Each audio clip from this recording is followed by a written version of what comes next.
안녕하세요. 김창욱입니다.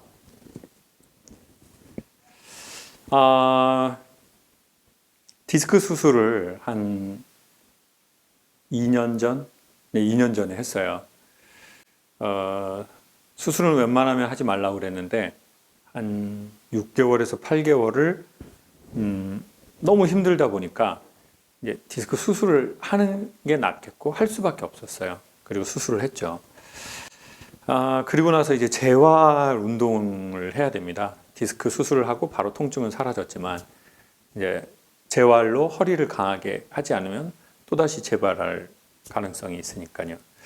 그래서 이제 디스크 수술 이후에 이제 필라테스도 받아봤고 그리고 PT도 받아봤어요. 그런데 제가 전국을 막 돌아다니다 보니까 선생님하고 시간 맞추기가 쉽지가 않은 거예요.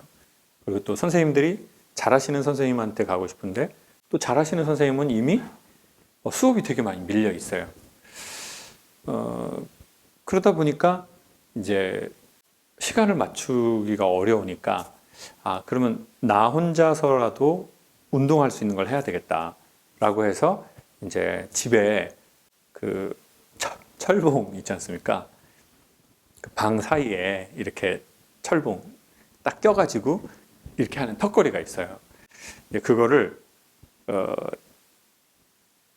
아식스인가 프로스펙스인가 그 네이버에 검색하니까 나오더라고요.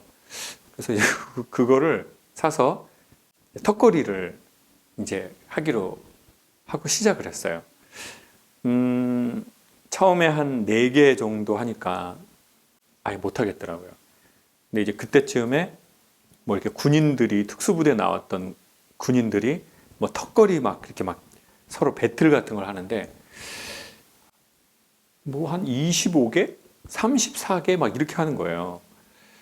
그래서 나도 해병대 나왔는데 또 이제 그런 거 볼 때 또 이렇게 남자가 이렇게 좀 피가 끓는 그런 경우가 있거든요. 그래서 나도 해봐야지 그러고는 했는데 이제 4개 4개 하니까 못 하겠더라고요. 그래서 야, 이번에는 좀 결심하고 해보자.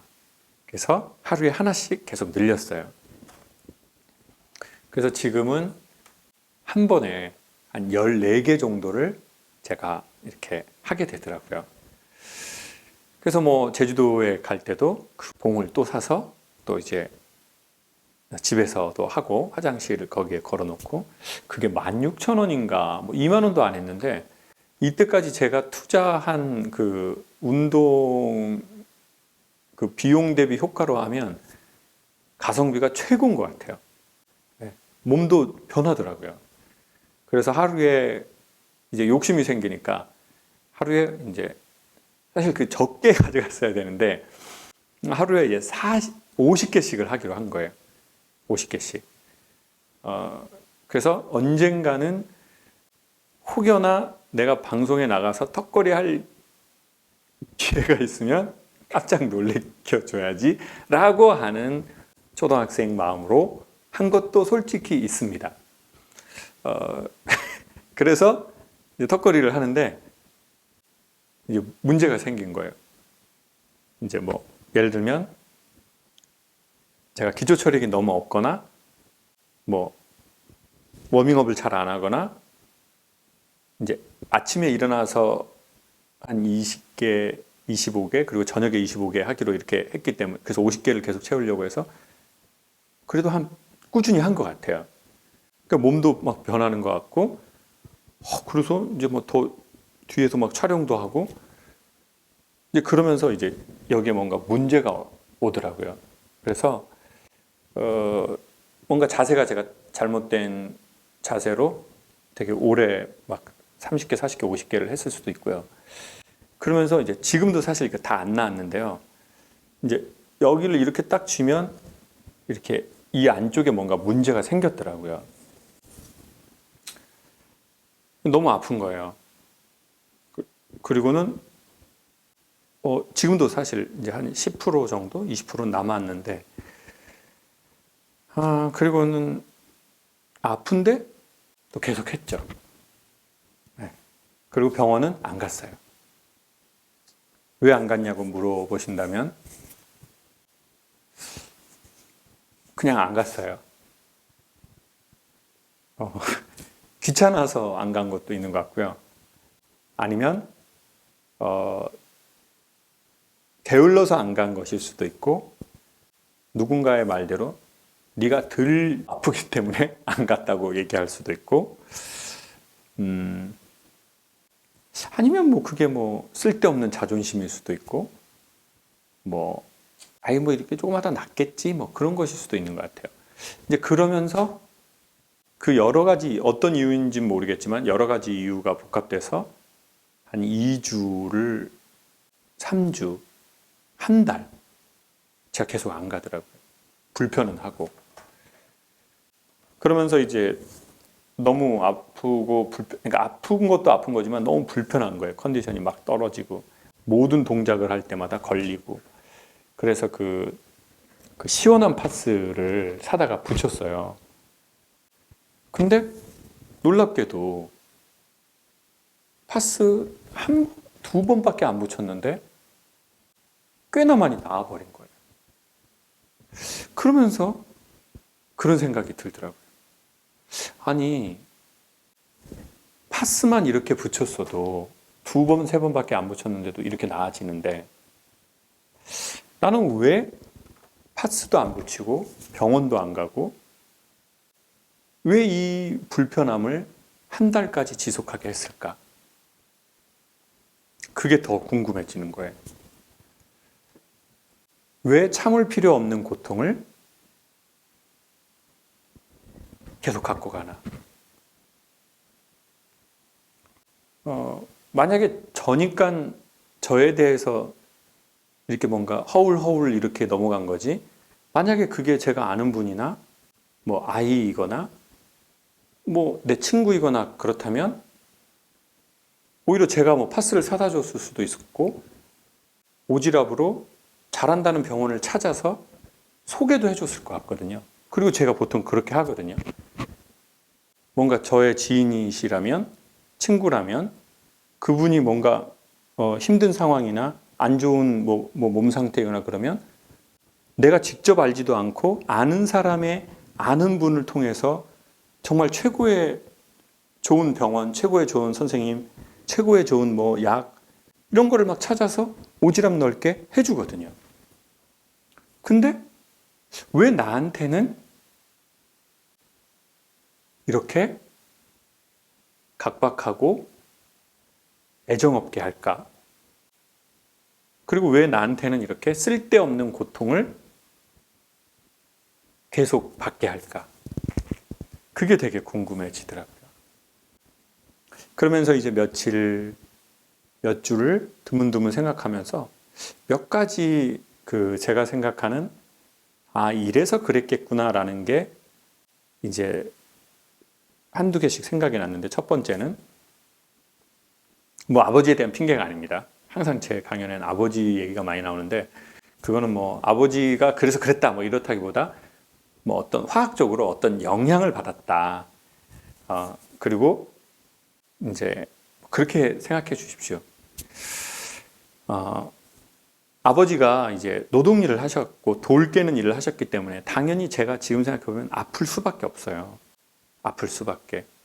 왜냐하면 쇠와 돌을 만지는 일이거든요. 계속 그 큰 돌을 바위를 깨고 그걸 손으로 옮기고 이제 그러면서 당연히 아버지는 나이가 들어가면서 관절도 아프고 근육도 아프고 인대도 늘어나고 이제 그러니까 아버지는 이제 아프다 이런 얘기가 이제 되게 많이 있으셨거든요. 그리고 이제 그것에 대해서 엄마가 아유 얼마나 아프겠어요. 뭐 좀 이랬던 것보다 나는 더 아파. 응? 나는 뒤질 만큼 아픈데도 안 가.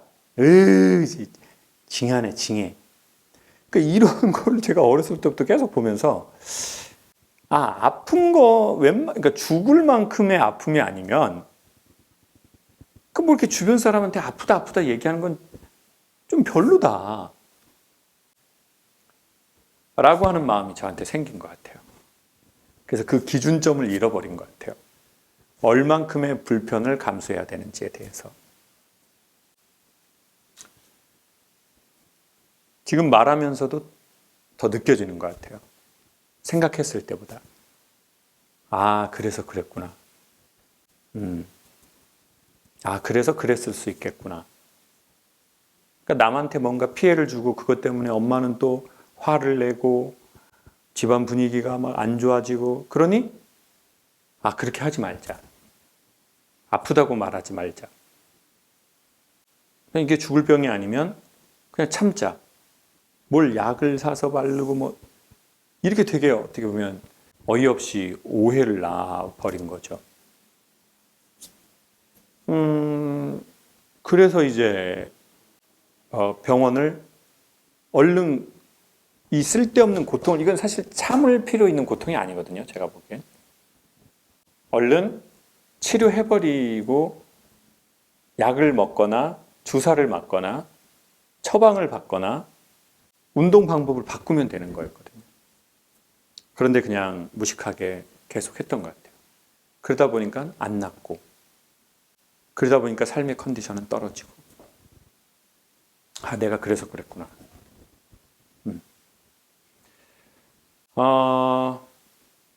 이미 여러분도 살면서 한두 번은 그리고 수없이 많이 경험했을 수도 있는데 사람은 그 굳이 가져가거나 굳이 반복해서 겪지 않아도 되는 고통이 있는 것 같아요.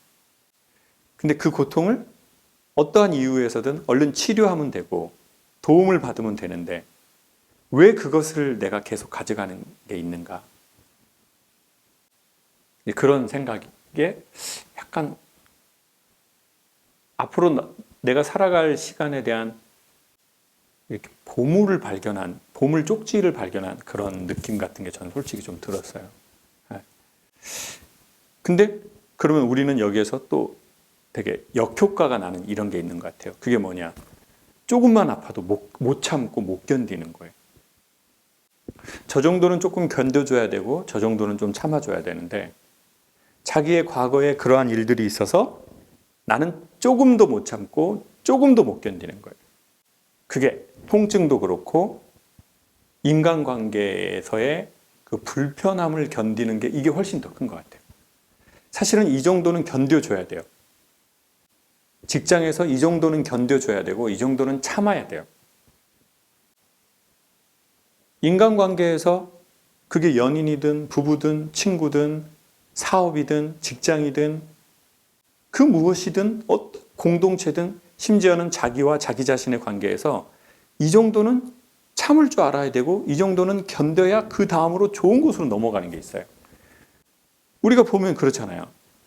우리가 우리의 능력화된 것들을 보면 대부분 다 마냥 좋아서 한 것보다는 그 사점, 죽을 것 같은 고비를 참거나 견디거나 그걸 반복해서 해냈을 때 우리가 성장하는 그 성장 지점이 되게 많거든요. 강연도 마찬가지인 것 같아요. 제가 좋아서 시작했지만 하기 싫을 때가 분명히 종종 왕왕 있었거든요.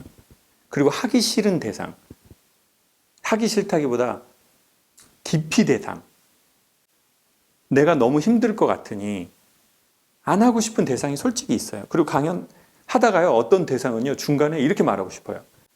저 죄송한데 돈 제가 강사료 다시 이렇게 돌려드릴 테니 저 그냥 안 할게요.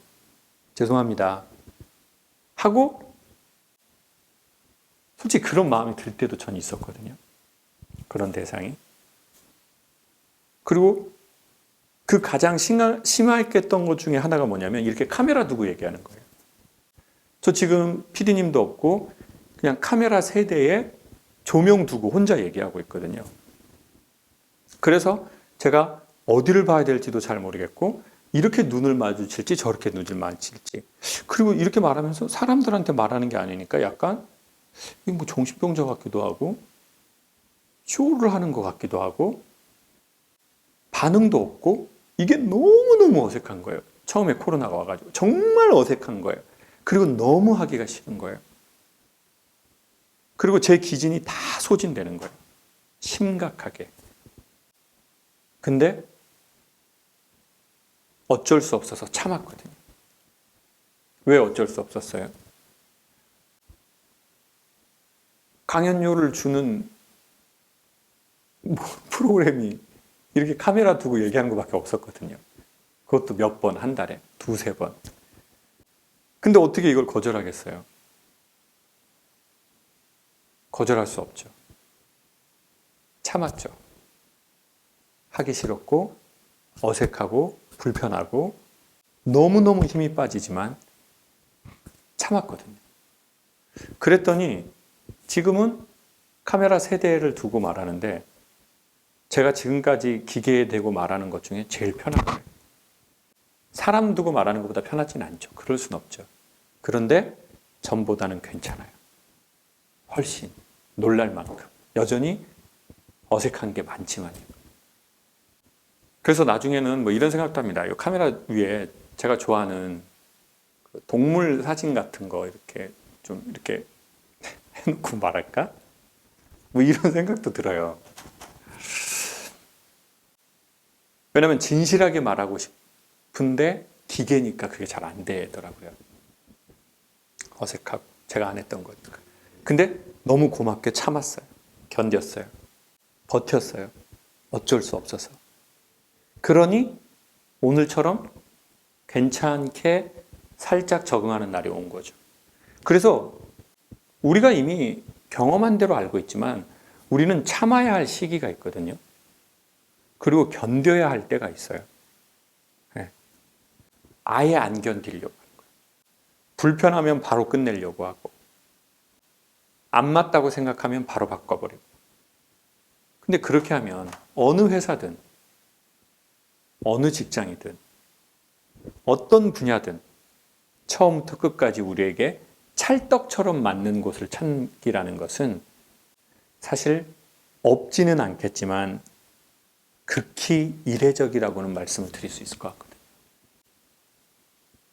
그런 경우가 한 10%, 20% 나오기도 쉽지는 않겠죠. 그래서 한편으로 가면 너무 안 참으려고 하는 성향. 한편으로 가면 너무 이걸 이 쓸데없는 고통을 갖고 갈 필요가 없는데 이 고통을 계속 가져가려고 하는 이 두 가지의 극단적인 경우가 나타났구나. 그리고 나는 지금 이 어디쯤에 있을까? 네. 이 사람과의 관계 어느 정도 불편하고 안 되면 개선을 하든지 아니면 정리를 해야 되거든요. 근데 계속 끌려 사는 삶. 그리고 여기에서 어느 정도 참아야 그 다음 단계로 넘어가는데 조금도 못 참고 조금도 못 견디고 조금이라도 불편하면 내 뜻대로 안 되면 그만둬 버리려고 하고 그러다 보면 이 각각의 극단성이 삶의 그 다음 괜찮은 지점으로 못 들어가게 하는 것 같아요. 그리고 그 가장 큰 이유 중에 하나는 과거의 사건에 대한 우리의 자세와 태도인 것 같아요. 자, 이렇게 정리 드리겠습니다. 그 이유는 과거의 사건이 아니다. 과거의 사건에 대한 우리의 자세와 태도. 그것으로 인해서 뭔가 세팅값을 잘못 잡았을 때 양극단성이 나타난다는 거죠. 가장 멋진 여행 중에 하나는 자기 자신으로의 찾아가는 여행인데 사실은 자기 자신으로의 찾아가는 여행의 핵심은 우리의 과거와 우리의 현재까지 아니겠습니까? 왜냐하면 우리의 미래는 이것의 그 다음 장면이니까. 그래서 우리가 이런 반복된 어떤 행동을 한다면 그걸 캐릭터라고 하는데요. 그런 상황에선 꼭 이렇게 행동하고 그런 상황에선 꼭 이렇게 행동하고 그 내 캐릭터가 그러니까 내 반응하는 반응 양식이 뭔가 내 인생에 생각해 볼 만한 문제라면 이걸 한번 생각해 봤으면 좋겠어요. 그리고는 우리의 과거가 어떤 충격이나 자극, 센 자극을 반복해서 받았지 그리고 거기에 대해서 난 어떻게 반응하고 어떻게 자세를 갖추고 있고 어떤 태도를 보이고 있는 거지? 그것이 우리의 미래를 낳는 아주 중요한 요소인 것 중에 하나인 것 같아요. 쓸데없는 고통을 참지 않았으면 좋겠고요. 그리고 너무 그냥 조그만 안 맞는 것도 참지 못해서 계속 삶을 떠돌지도 않았으면 좋겠습니다. 저와 여러분이 우리의 과거로부터 좀 더 자유로워지거나 아니면 과거로 인해서 더 성숙되어질 수 있다면 좋겠습니다. 감사합니다.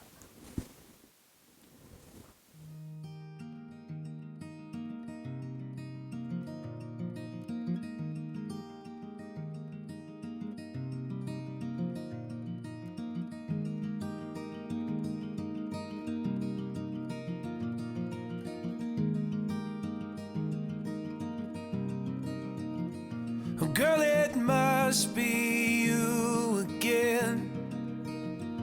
You have gone straight to my head. Take the pills and go to bed, but I'm still hooked on this.